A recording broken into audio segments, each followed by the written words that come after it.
আপনাকে যদি প্রশ্ন করা হয় বলেন তো এমিলিয়ানো মার্টিনেজ কত টাকার মালিক, আপনার উত্তরে হয়তো মিলিনিয়ার ছাড়া আর কিছুই খুঁজে পাবেন না। কিন্তু আপনি শুনলে অবাক হবেন, এমন একটা সময় মার্টিনেজের ছিল যে একবেলা না খেয়েও থাকতে হতো। হ্যাঁ দর্শক, বলছিলাম তিনটি কাপ জয়ী আর্জেন্টিনা গোলরক্ষক এমি মার্টিনেজের কথা। মার্টিনেজ এক সাক্ষাৎকারে বলেন, আমি তো সোনার চামচ মুখে দিয়ে বড় হয়নি, আমার বাবাকে আমি দেখেছি অনেক বিল পরিশোধ না করতে পারায় চোখের পানি অঝরে ঝরেছে।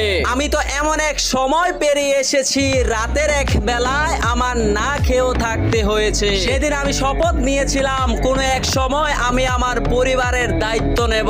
আজ সে মার্টিনেজের ভরসার হাত ধরে আলবিসেলেস্তারা তিনবারের চ্যাম্পিয়ন। তাই আপনাকেও বলতে চাই, লক্ষ্য যদি সঠিক হয় কঠিন পরিশ্রমেও আনবে জয়। ভিডিওটি ভালো লাগলে সাবস্ক্রাইব করে সাথে থাকুন।